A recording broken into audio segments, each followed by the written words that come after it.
ये जो हिंदुस्तान के दर्शक हैं उनको पाकिस्तान समझने की बहुत ही आसान है।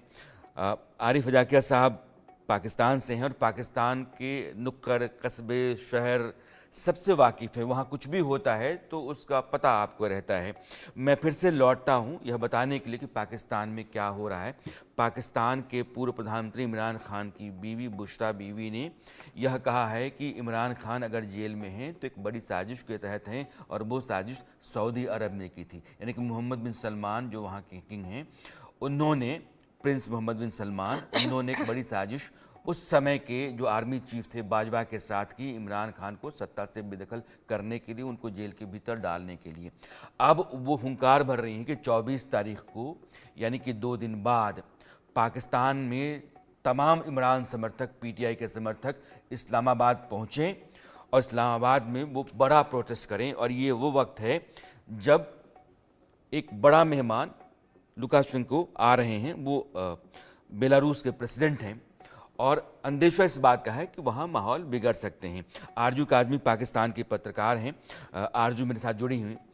आरजू, अभी मैंने सुना कि इंटरनेट वहाँ बंद हो गया था, खैर आप जुड़ गई हैं। आप पहले तो आपका बहुत बहुत शुक्रिया।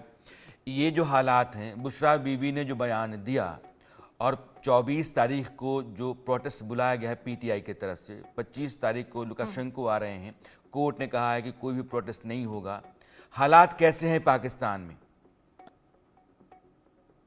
सबसे पहले तो थैंक यू सो मच कि आपने इनवाइट किया। मैं बहुत देर से आपका इंतजार कर रहा था, आप जुड़ी ही देर से। यहाँ से मैं कनेक्ट नहीं हो पा रही थी और अभी भी जो है वो गवर्नमेंट ने इंटरनेट जो है वो डाउन कर दिया गया है इस वक्त। केपीके पंजाब और इस्लामाबाद जहाँ मैं मौजूद हूँ, यहाँ पर इंटरनेट सर्विसेज जो हैं वो एक तरह से बहुत ज़्यादा स्लो डाउन कर दी गई हैं ताकि हम लोग कहीं बात ना कर सकें, कोई कनेक्ट ना हो पाए। और मोबाइल सर्विसेज तो सस्पेंड ही कर दी है, यानी अगर आप घर से बाहर जाते हैं तो आपकी किसी से बात नहीं हो सकती। इस वक्त इनकी घबराहट जो है गवर्नमेंट की और एस्टेब्लिशमेंट की वो साफ दिखाई दे रही है। वरना अगर एक डेमोक्रेटिक कंट्री है पाकिस्तान जो कहा जाता है, जो कि मैं नहीं समझती कि डेमोक्रेटिक कंट्री है, यहाँ पर भी डिक्टेटरशिप ही चल रही है, तो फिर अगर कोई पॉलिटिकल पार्टी प्रोटेस्ट करने आना चाहती है तो उसको आने देना चाहिए। लेकिन ऐसा नहीं हो रहा और हर तरफ से रोकने की कोशिश की जा रही है। तमाम मोटरवेज जो हैं वो बंद कर दी गई हैं। उसके साथ साथ जैसे मैंने आपसे बताया इंटरनेट सर्विसेज भी सस्पेंड कर दी गई हैं और ना ही कोई मोबाइल पे बात कर सकता है। तो हालात इस वक्त जो है वो काफ़ी ज़्यादा टेंस है यहाँ के, और लोग काफी परेशान है क्योंकि वो किसी के साथ भी कनेक्ट नहीं कर पा रहे। जहां तक बुशरा बीबी की बात है, इमरान खान ने पहले अमेरिका के ऊपर इल्जाम लगाया था, अब सऊदी अरब की बारी आ गई है। वो मुझे नहीं पता क्यों घबराए हुए हैं। कभी कहते हैं सऊदी अरब ने गवर्नमेंट गिरा दी, कभी कहते हैं कि अमेरिका ने गिरा दी सॉरी, जबकि उनकी गवर्नमेंट जो है वो पाकिस्तान के लोगों ने ही गिराई है। जो आप जानते हैं कि जो स्टैब्लिशमेंट है इंतजामिया जो आपकी पाकिस्तान फौज, की, हाँ। जिस तरीके से यहाँ पर जी हाँ बिल्कुल, हमारी फौज, हमारी एजेंसीज, हमारी जो पोजीशन पार्टीज थी इमरान खान के खिलाफ, उन्होंने मिलकर इमरान खान की गवर्नमेंट गिराई है। अमेरिका को क्या पड़ी है या किसी और कंट्री को क्या जरूरत है कि वो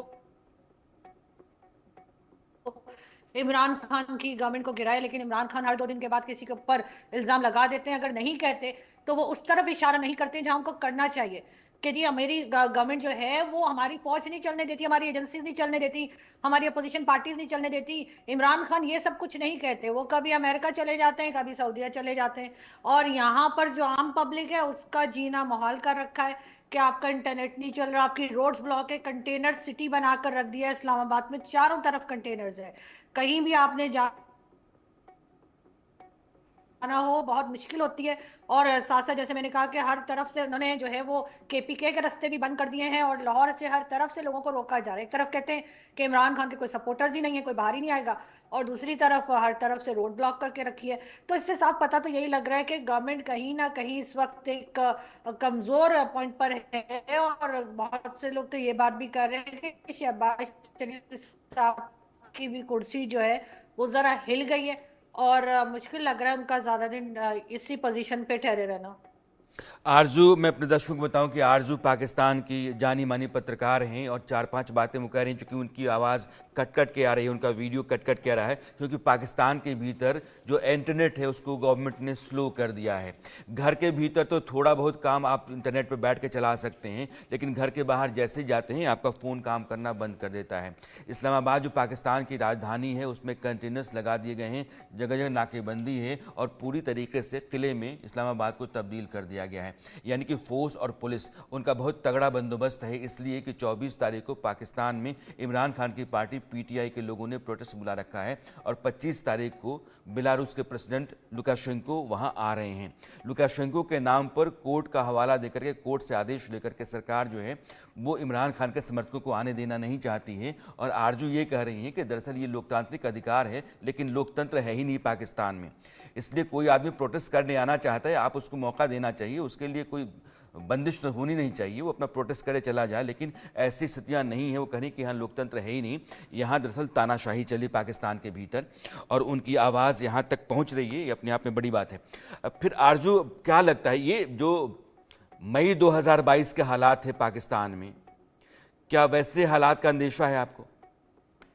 मुझे यही लग रहा है कि अभी मंडे तक यही हालात रहेंगे। इंटरनेट जो है वो काम नहीं करेगा, मोबाइल सर्विसेज काम नहीं करेंगी, हर तरफ जो है रेंजर्स लगा दिए जाएंगे और उधर से इमरान खान की पार्टी के लोग रुकने को तैयार नहीं है। कहा बार बार ये जा रहा है कि शायद कोई डायलॉग दोनों के दरमियान हो, गवर्नमेंट और साथ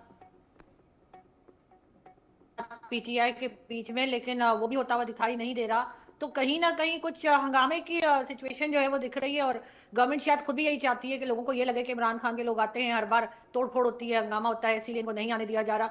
और इसी सिचुएशन को देखते हुए मुझे लगता है मंडे तक अभी कुछ भी क्लियर नहीं होगा और ये टेंस सिचुएशन इसी तरह बनी रहेगी। आरिफ साहब, जी। इस हालात पर अभी चूंकि आरजू ने बताया आपको कि कंटेनर्स लगा दिए इस्लामाबाद में, वहाँ सख्ती हो गई है पुलिस की, फौज की, इंटरनेट स्लो कर दिया गया है, ये जो अगले 2-3 दिन हैं इसको आप कैसे देख रहे हैं? राणा जी, सबसे पहले तो मैं कहूंगा कि आरजू जी बेचारी अब वीपीएन भी इस्तेमाल नहीं कर सकते, क्योंकि वो भी पाकिस्तान में हराम करार दे दिया गया है। पाकिस्तान में इंटरनेट बंद है। कल एक बिजनेसमैन का इंटरव्यू में देख रहा था, वो बता रहे थे कि हमारा बिजनेस सब ठप हो गया है पाकिस्तान में, क्योंकि आजकल बिजनेस इंटरनेट पे ही चलता है। तो पाकिस्तान खुद ही आर्मी अपने मुल्क को गहराई में दलदल में धंसा रही है और हालात तो पाकिस्तान में वैसे ही कौन से अच्छे हैं। कल जब 100 आदमी मारे जाते हैं, परसों पाकिस्तान में तो रोज ही लोग मर रहे हैं और बिजनेस बंद है, इंटरनेट बंद है। अब ऐसे में इस्लामाबाद भी बंद है, जैसे कि आरजू जी ने बताया कि कंटेनर लगे हुए हैं, मोबाइल बंद है। तो इन हालात में कोई मुल्क कैसे चल सकता है, और वो मुल्क भी कोई छोटा मोटा नहीं, 24 करोड़ लोगों का मुल्क है। तो मामला तो बहुत बिगड़ते नजर आ रहे हैं। आरजू, चलते चलते एक सवाल, चूंकि अब मैं लगातार आपके संपर्क में रहूंगा, क्योंकि अगले 3 दिन तक क्या होता है आपके जरिए मैं दर्शकों तक पहुंचाता रहूंगा। लेकिन जिस तरीके से आप बोलती हैं, इंतजामिया के खिलाफ बोलती हैं, जो मौजूदा हुकूमत है उसके खिलाफ बोलती हैं, आप पुलिस फोर्स के खिलाफ बोलती हैं, पाकिस्तान के भीतर आपको डर नहीं लगता है?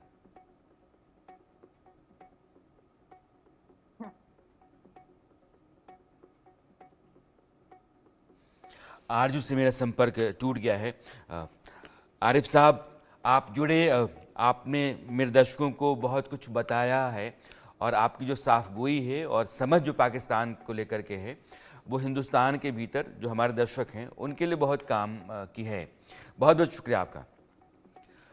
और अब उस कमाल पर लौटते हैं जो हिंदुस्तान के भीतर पता नहीं कितने लोगों के भीतर यह भरोसा भरेगा या भर रहा है कि कैंसर के चलते अगर आप मौत के मकाम पर, मुहाने पर आ गए हैं, बावजूद इसके आपकी वापसी संभव है। जो